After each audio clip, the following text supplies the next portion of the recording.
I welcome you all to the video lecture of Food Process Technology. I am Dr. Rigmya, Associate Professor, Department of Industrial Biotechnology. Today's topic is physical properties of food. So let's see some of the basic concepts. What is a food science? It is a distinct field involving the application of basic sciences such as chemistry, physics, agronomics, and microbiology. It is a broad discipline concerned with all the technical aspects of food, beginning with harvesting and ending with cooking and consumption. So food scientists, they have to use the knowledge of biology, physical sciences, and engineering to study the composition of foods, changes that occur at various stages from harvest through different process and storage, causes of their spoilage, and the principles underlying food processing.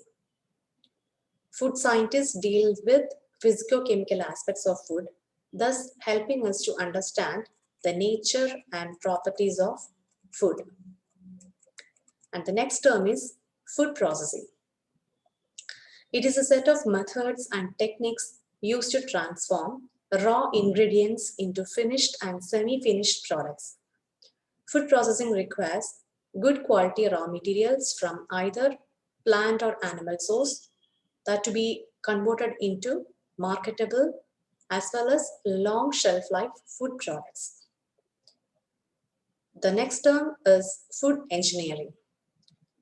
So food engineering, it is a scientific, academic and professional field that interprets and applies principles of engineering, science and mathematics to food manufacturing and operations, including the processing, production, handling, storage, conservation, packaging and distribution of food products.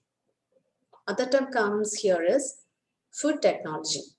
So technology is the science and application of scientific as well as socio-economic knowledge and legal rules for production. So food technology, they uses and exploits the knowledge of food science and food engineering to produce varied foods. So the study of food technology gives some in-depth knowledge of science and technology and develops skills for selection, storage, preservation, processing, packaging, distribution of nutritious, wholesome, desirable, as well as affordable and convenient foods. And the next term comes here is food manufacturing. It is the mass production of food products using principles of food technology to meet the diverse needs of growing population. Food manufacturing is one of the largest manufacturing industries in the present times. And last, the term comes here, food process technology. So food processing and technology includes a set of physical, chemical or microbiological methods and techniques used to transmute raw ingredients into food and its transformation into other forms in food process industry. Now let's see the development of food processing and technology. So certain researchers in the field of food technology has been conducted for decades. So in 1810, the development of canning process by Nicholas Appert was a decisive event.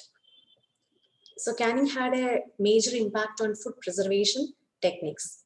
Then later, Louis Pasteur in 1864, he made some research on spoilage of wine, and his distribution of how to avoid spoilage was an attempt to put food technology on the scientific basis. He developed pasteurization, the process of treating milk to destroy disease-producing organisms. So pasteurization, it was a significant advance in ensuring microbiological safety of food. So food technology was initially used to serve some military needs, And in the 20th century, the exploration of space and the rising demand for varied products from consumers contributed to the growth of food technology. So further, food industry was compelled to focus on nutritional concerns. So food technologies made effort to provide both safer as well as fresher food using new techniques. Then in 21st century, the food technologies are challenged to produce food suitable for health and other changing needs of consumers. So food technology has provided a vast variety of safe as well as conventional foods. So in developing countries, this expanding and developing field that has been helpful in improving food security and has opened avenues for employment at all levels.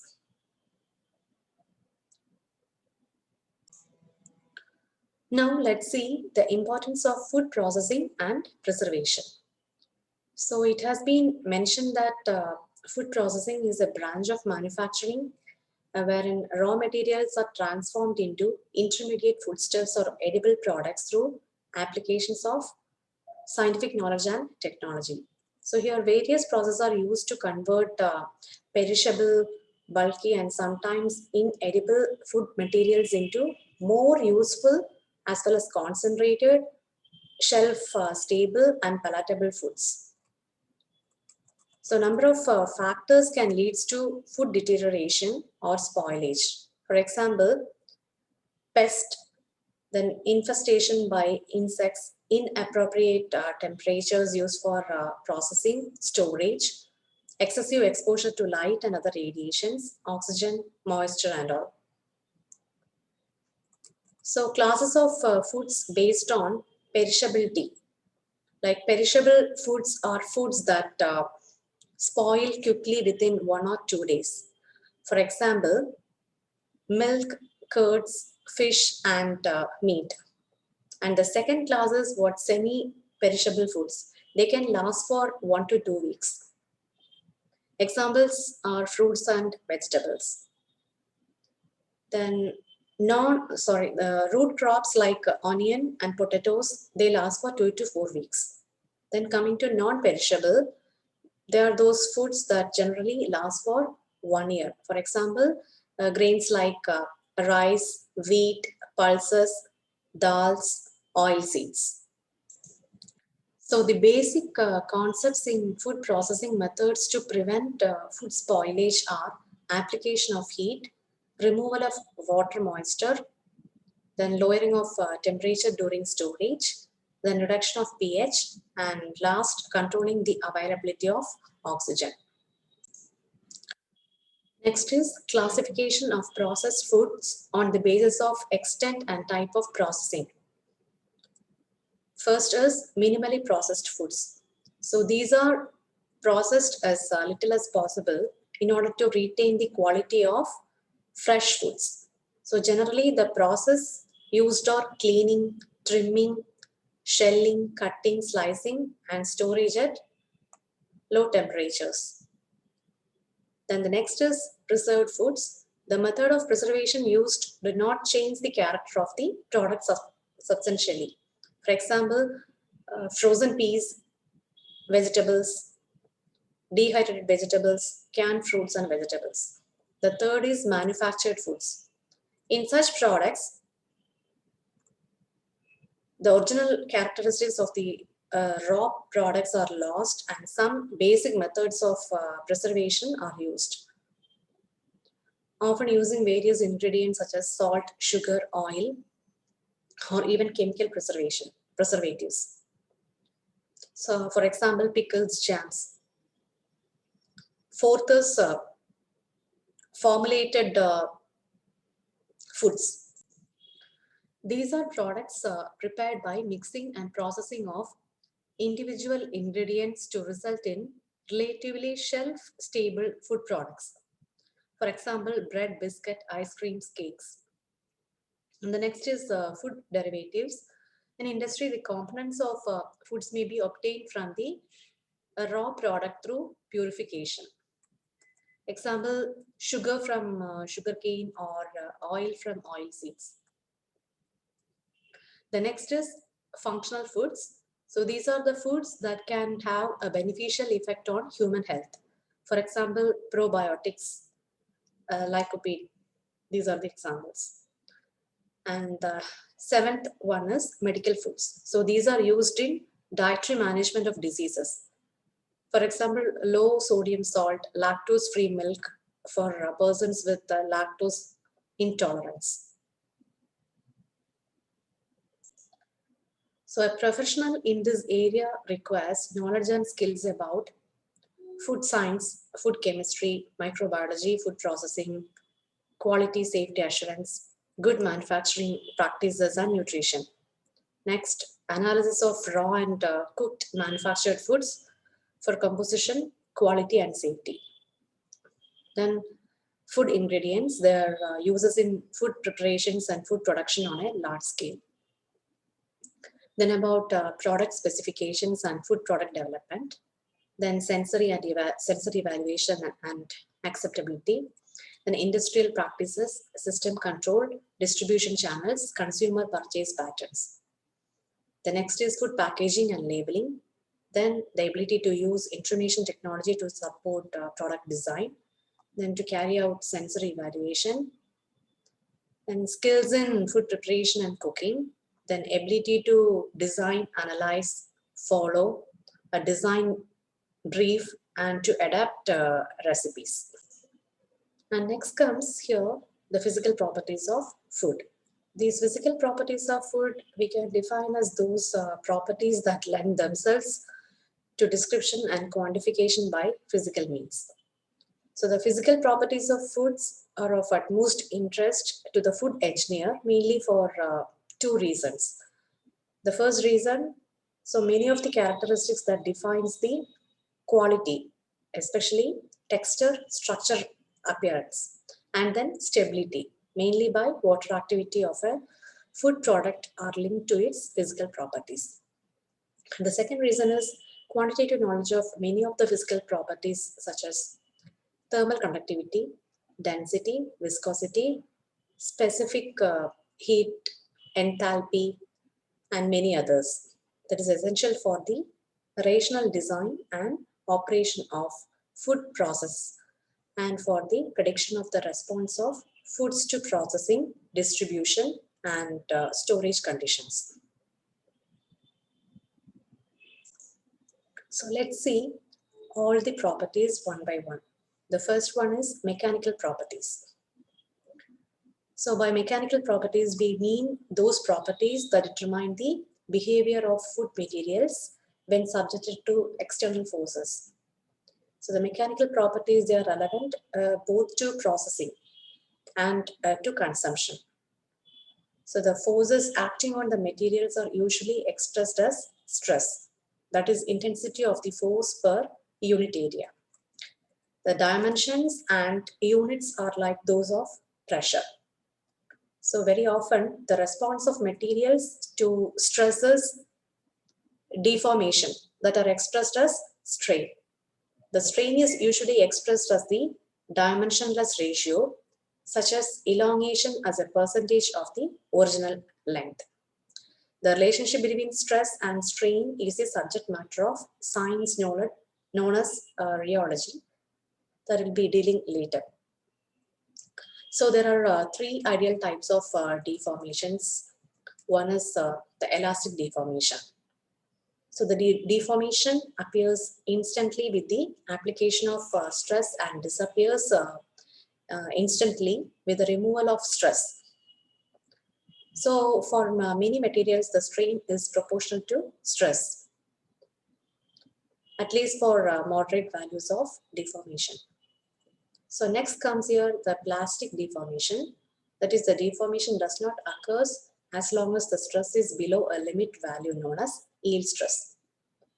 So the deformation is permanent. That is, the body does not return to its original size and shape when the stress is removed. The third one is viscous deformation.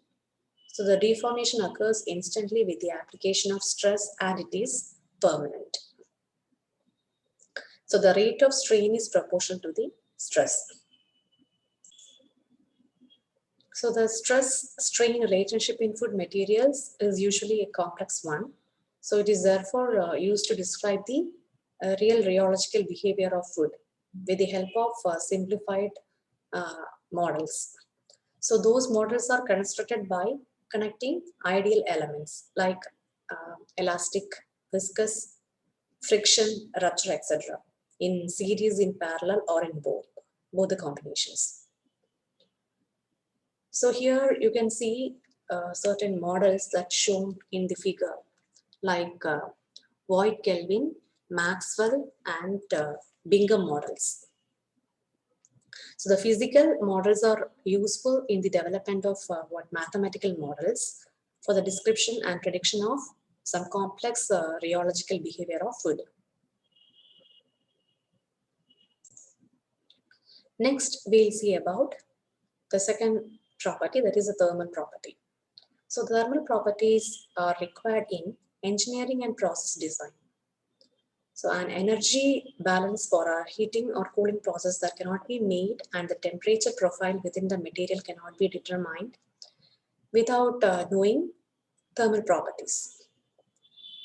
So the following properties are of particular importance. One is that comes under thermal properties. One is thermal conductivity. So it is defined as the ability of a material to conduct heat. So thermal conductivity of food depends on temperature, composition, and porosity of material. There are steady state and transient state methods for the measurement of thermal conductivity. So although the steady state methods are simple in mathematical processing of results, long time necessary for the measurement makes these transient methods more preferable for foods. So the most commonly used transient methods are the thermal conductivity probe method, then transient hot wire method, modified Fitch method, point heat source method, and comparative method. So next we'll see about thermal diffusivity. So this measures the ability of a material to conduct thermal energy relative to its ability to store thermal energy. So thermal diffusivity can be calculated indirectly from the measured thermal conductivity, density, and specific heat. Now we'll see about what is a specific heat. It shows the amount of heat that required to increase the temperature of unit mass of the substances by unit degree. So specific heat can be determined by the method of mixture, method of Goddard plate, method of comparison, calorimeter, differential scanning calorimeter, and method of calculated specific heat. The third property is electrical properties. There are two main electrical properties in food engineering: electrical conductivity and electrical permittivity. So the electrical properties are important when processing foods involving electric fields, electric current conduction, or heating through electromagnetic waves. So these properties are also useful in the detection of processing condition or the quality of foods. So what is electrical conductivity? It is the measure of how well electric current flows through a food of unit cross-sectional area, unit length, and resistance R. Then electrical permittivity. It is a dielectric property used to explain the interaction of foods with electric fields. It determines the interaction of electromagnetic waves with matter and defines the charge density under an electric field. The next is about the structural properties. So the structure, microstructure, and nanostructures of foods are extremely active areas of research. So following are some of the different structural elements in food. First is cellular structures. So vegetables, fruits, and some foods consist in large part of cellular tissues. So the characteristics of the cells and more particularly of the cell walls determine the rheological and transport properties of foods, cellular foods. So one of the characteristic particular to cellular food is turgidity or turgor pressure. So turgor is the intracellular pressure resulting from osmotic differences between the cell content and extracellular fluid. So this is the factor responsible for the texture, that is crisp texture of fruits and vegetables, and for the appearance of fleshy appearance of fresh meat and fish. So the cellular food structures may also be created artificially. Wheat bread consists of gas-filled cells with distinct cell walls. The numerous puffed snacks and breakfast cereals production by extrusion, they owe their particular crispiness to their cellular structure with brittle cell walls. The second is the fibrous structure. So in this the fibrous structure, we refer to some physical fibers, that is to solid structural elements with one dimension much larger than the other. That is it is not to dietary fiber. The most obvious of fibrous food is meat. So the protein fibers are responsible for the chewiness of muscle foods. So the creation of a man-made fibrous structure is the main challenge of the meat analog developer. So that's all about fibrous structure, and next we'll see about gels.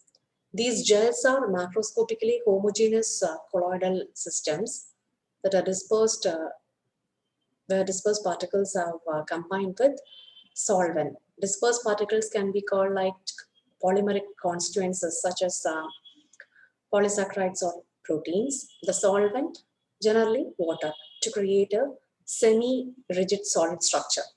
So gels are usually produced by dissolving the polymer in the solvent, then changing the conditions also, like cooling, concentration, then cross-linking, or some of the things, some of the methods, some of the conditions, so that the solubility is decreased. The gelatin is particularly important in the production of yogurt, dairy desserts, custard, tofu, jams, and all. The structural stability of food gels subjected to shear and certain kinds of processing. For example, thawing in freezing.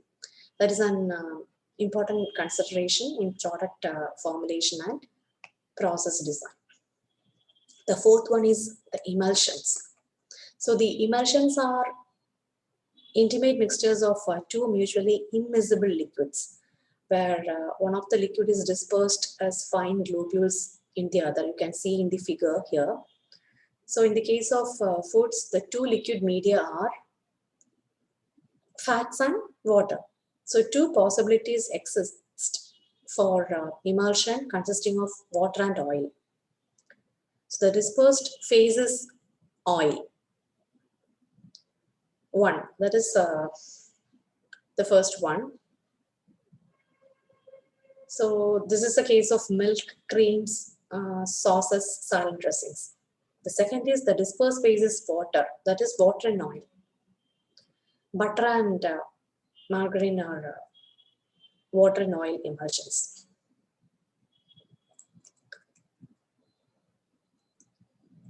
The next is what forms. These forms are cellular structures consisting of gas-filled cells and liquid cell walls. So due to surface forces, forms behave like solids. So ice cream is essentially a frozen form, since almost half of its volume is air. Then last is powders. These are solid particles, 10 to 1000 micrometers in size. They are defined as powders. So smaller particles are conventionally called as dust, and larger particles are called as granules. So some food products and many of the raw materials of the food industry are powders. So these powders are produced by size reduction, precipitation, crystallization, or spray dry. The next important property is water activity. So the importance of water in foods. Water is the most abundant constituent in most foods. So the classifications of foods are into 3 groups according to their water content: high, intermediate, and low moisture foods. So fruits, vegetables, juices, raw meat, fish and milk, they belongs to high moisture category. Bread, hard cheeses, sausages, they are the examples of intermediate moisture foods. While the low moisture group, it includes dehydrated vegetables, grains, milk powder, and dry soup mixtures. So the functional importance of water in foods goes far beyond its quantitative presence in their composition. Let's see some of the terms that comes in water activity. What is water activity? So it is defined as the ratio of the water vapor pressure of the food to the vapor pressure of the pure water at the same temperature. It is represented as AW is equal to P by P0. P is the partial pressure of water vapor of the food at temperature T. P0 is the equilibrium vapor pressure of pure water at temperature T. So the same type of ratio also they defines the relative humidity of air, RH. So usually these are expressed as a percentage, usually expressed as percentage. So RH, that is the relative humidity, is P dash by P0 into 100. So P dash is partial pressure of water vapor in air. And if the food is in equilibrium with air, then P is equal to P dash. So it follows the water activity of the food is equal to the relative humidity of the atmosphere in equilibrium with the food. So for this reason, water activity is sometimes expressed as equilibrium relative humidity. That is ERH is equal to AW. That is AW, water activity is equal to ERH. That is equilibrium relative humidity divided by 100.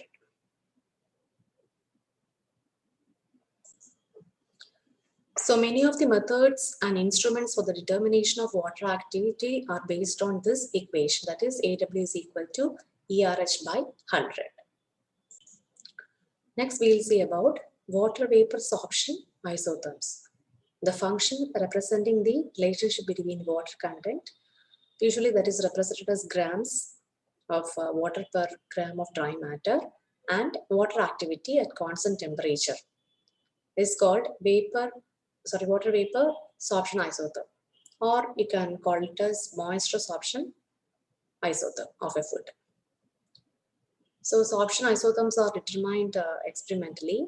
So basically samples of the food are equilibrated at constant temperature with atmospheres at different known relative humidities. So after equilibration, the samples are analyzed for water or moist content. So each pair of ERH moisture content data give 1 point on the isotherm. So in this, the figure indicates the phenomenon of what curves, that is one of the curves consists of experimental data points where the food sample came to equilibrium by losing moisture, that is said to be desorption.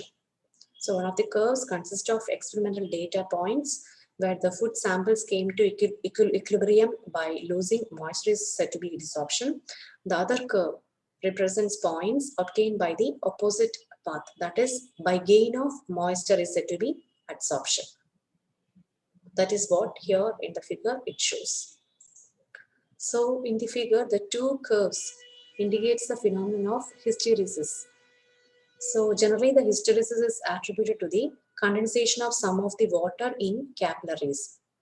So depending on the path of absorption, food can have two different values of water activity at the same moisture content that cast on thermodynamic validity of the concept of absorption equilibrium. So there are numerous attempts have been made to develop mathematical models for the prediction of sorption isotherms. So some of the models developed are based on physical theories of adsorption. Others are semi-empirical expressions developed by curve fitting techniques. So one of the best known model is the Brunner-Emmett-Teller, that is BET equation. So the next property is phase transition phenomena in foods. So the food should be regarded as metastable systems capable of undergoing certain changes. The stability is a consequences of rate of change. So the rate of change depends on molecular mobility. So in recent years, the molecular mobility has become the subject of strong interest among food scientists. So the subject is particularly important in solid and semi-solid foods with low to intermediate water content. So in the majority of foods that belonging to this category, the interaction between polymeric constituents, water and solutes is the key issue in connection with molecular mobility, then diffusion and reaction rates. So the concepts and principles developed by polymer scientists are now being applied to foods.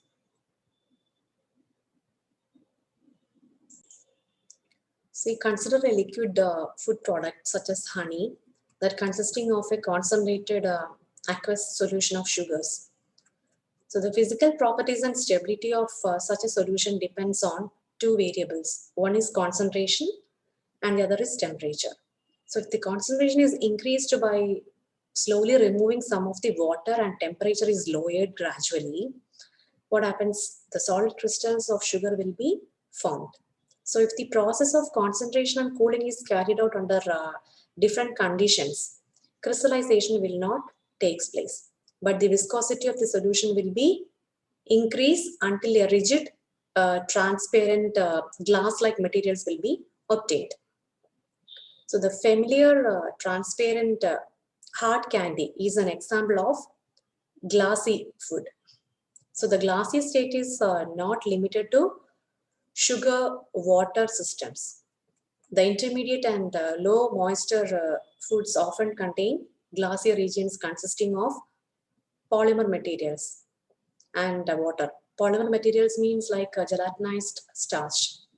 So the phenomenon of passage from high viscous rubbery semi-liquid to rigid glass is called glass transition. And the temperature at which that occurs is the glass transition temperature, that is represented by Tg. So physically a glass is what? An amorphous solid. So it is also sometimes described as supercooled liquid of extremely high viscosity.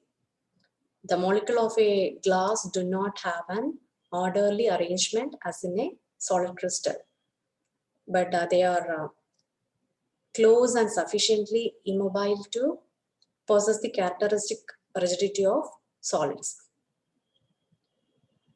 So the rigidity of the glassy region affects the texture of the food. So staling of bread is due to the transition of starch-water system from rubbery to glassy state. So the crunchiness of many snack product is due to their glassy structure also. Here in this table, you can see the glass transition temperature of sugars like sorbitol, xylose, glucose, fructose, maltose, and sucrose. So that's all about physical properties of food. Thank you.